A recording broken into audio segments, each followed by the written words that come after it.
and welcome to the What to Read Next podcast. In this podcast, your host, Gloria Me, will invite a bookish guest to share their favorite book recommendation. If you share a passion for books and always looking for your next read, then join us. Hi, Bree. Welcome to What to Read Next podcast. Hello, how are you doing? I'm doing good. How are you doing? Pretty good. So tell us a little bit about yourself. Tell us what you've been up to. So my name is Bree and I am in Love and Words everywhere, like Instagram, Twitter, and everything. I am a booktuber, mainly romance. I say mainly romance. It's 100% romance. I don't really read much else. I read like nonfiction and stuff, but mostly romance. And I actually started by having a blog, which I haven't updated in a while, but I kind of like moved all of my efforts over to BookTube. And as far as like personally, I'm a mother of two, wife, and I work full time. So I'm a pretty busy girl. I have an Etsy shop that sells like bookish stickers and things. But I like to be busy, obviously. Yeah, I did buy some of your stickers. I was looking at Etsy for Rowan's book stickers, and you had like a sticker sheet, and I was like, oh my god, this is like I need to have this. Yes. So I love it. Thank you so much. I'm glad you like them. Yeah, and I love your recent reads because you read mainly romance, but you read like not just traditional college. You read a lot of indie published, NEKU, lots of audio, and I love those recommendations because they're like hidden gems that people don't normally hear about it, but they're really good books to read.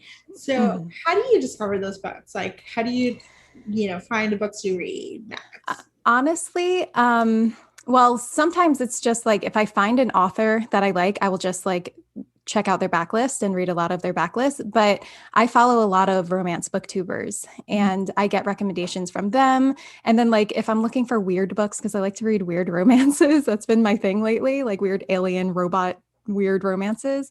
I just like do searches on Amazon for that. And I just dig through Kindle Unlimited, what they have. I have like a Hoopla subscription and Scribd or Scribed, I don't know how you say it. So I just kind of dig through there and browse and see what pops up. But a lot of it honestly does come from BookTube or Bookstagram or whatever the case may be. Let's talk about the lizard book. I married a lizard man. It's so great. Yes. Oh my gosh. So that one was such a fun recommendation because I found it because Mariana Zapata, who's one of my all-time favorite indie romance authors, I have read every book she's come out with and I read them like as they come out immediately. There are not a lot of authors that I do that for, but she tweeted, she was like, I married a lizard man. I forget the name of the author, but she's like, I need more books that are like alien marriage of convenience. And I'm like, I'm sorry, if Mariana Zapata read this and loved it, I need to read this. And so I did. And then I started reading that author's backlist and she has a bunch of crazy books and I love them. But I Married a Lizard Man was actually surprisingly good. Like it was a great friends to lovers romance. The heroine was a badass and she like held up on her own. She wasn't like a badass, like physically could fight, but she was just an awesome businesswoman.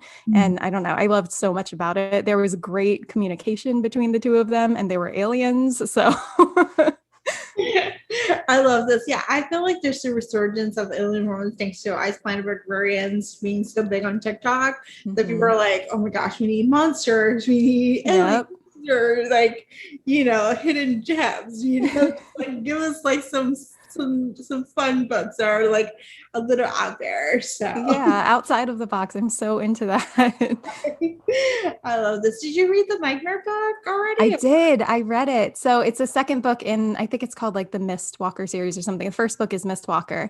Those were really, really good. It's a very, very interesting world. Excuse me.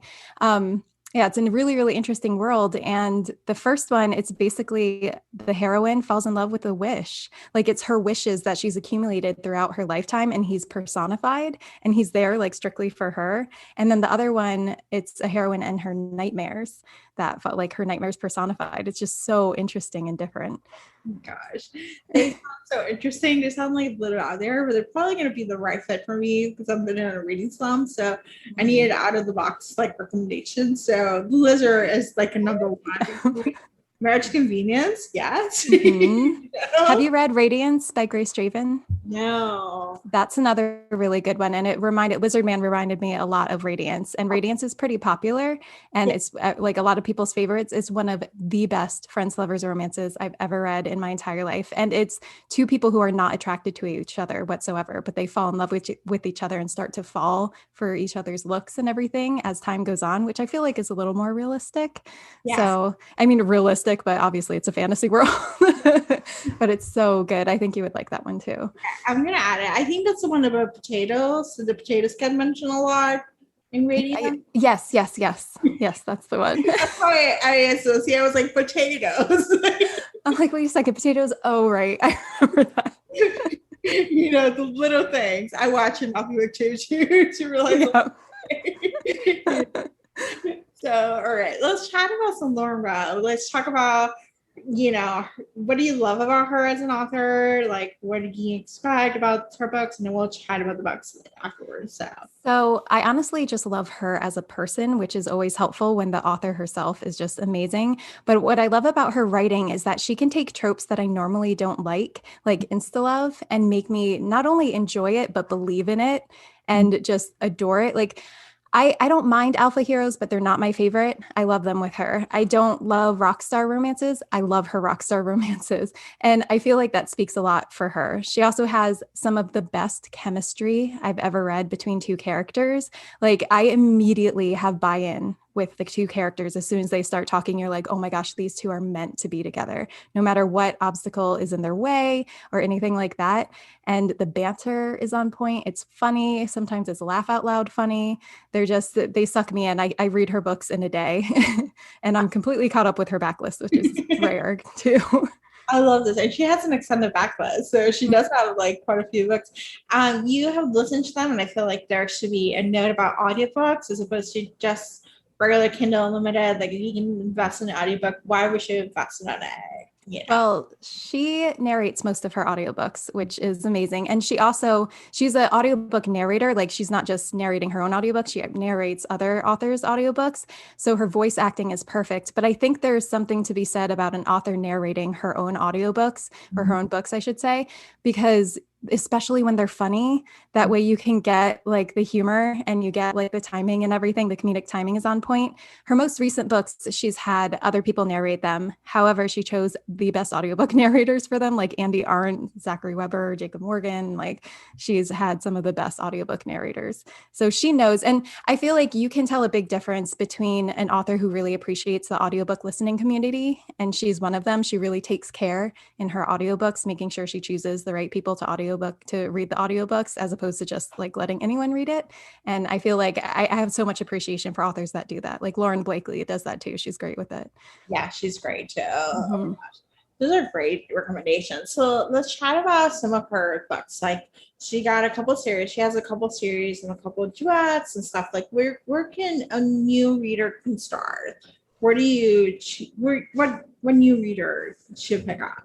So I feel like my all-time favorite Lauren Rowe book is actually not part of the series at all. So if you want something just to get a taste and it's fairly short, I highly recommend Misadventures of a College Girl. It's very Lauren Rowe-y. Like, you'll get her sense of humor and everything. And again, that's a trope that I don't normally like. The heroine is a virgin. I don't normally like virginal heroines, but I like the way she did this heroine. It's one of the healthiest new adult relationships I've ever read. All of Lauren Rowe's relationships are very healthy. And I know she makes a point to do that. So I think that's a good place to start if you just want to dip your toe in. But if you're ready to dive full force, I would say start with her Morgan Brothers series. And you can read those out of order if you want. But I think the first book technically, hold on. Hero, I think it is. Yes, it's Hero. Hero is the first book. It's not the first book she wrote for it, but it's the first book chronologically, I think. Okay. Yeah, I read Hero, and I listened to Hero actually, and it was so good. So good. And then Auto Escape went away, and I was like, well, I can pick them up, but I'm like too lazy. So I know. I think you're just inspiring me to just like do a Lauren Rowe backlist.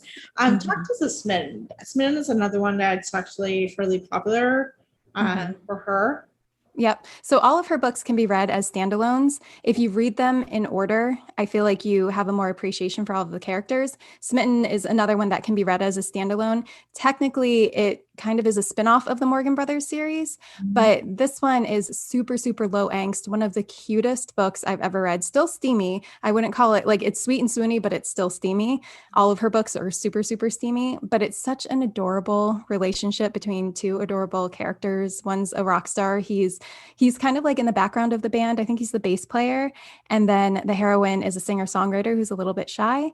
And both of them show up in the Morgan Brothers series. So you kind of see their relationship begin in that series, which is cute. But this one can definitely be read as a standalone too. It's adorable. I love this.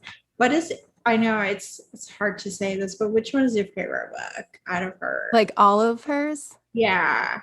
Misadventures of a College Girl is probably my number one favorite. But out of the Morgan Brothers series, oh God.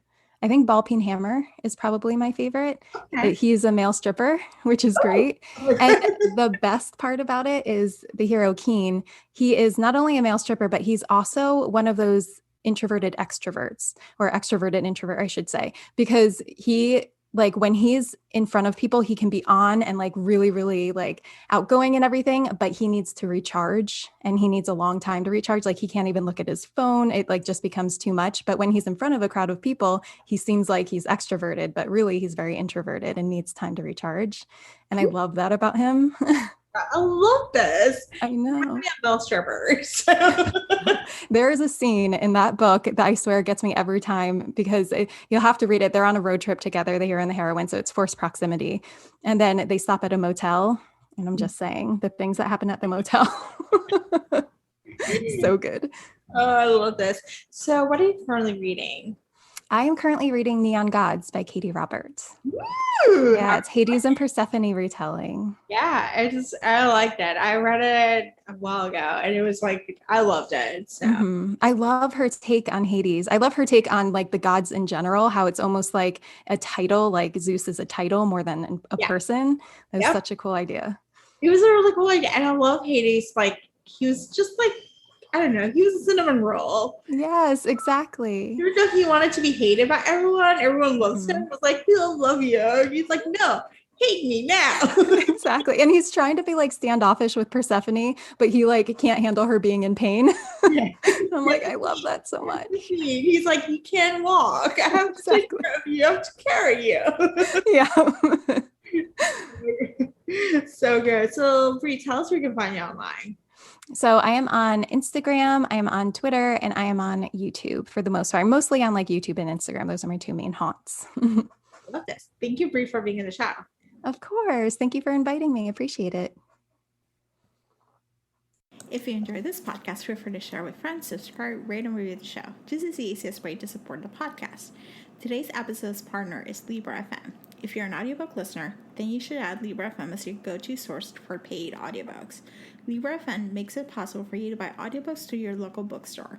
Memberships start at $14.95, and they also have great sales for romance audiobooks each month for $3.99, thanks to the Kiss Club. To sign up for Libra FM, please visit whattoreadnextblog.com/LibraFM.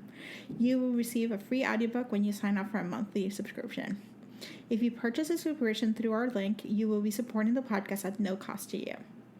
The What to Read Next podcast is part of the Frolic Podcast Network. Please visit frolic.media/podcast to discover new shows to tune in. Thank you so much for listening and have a great day.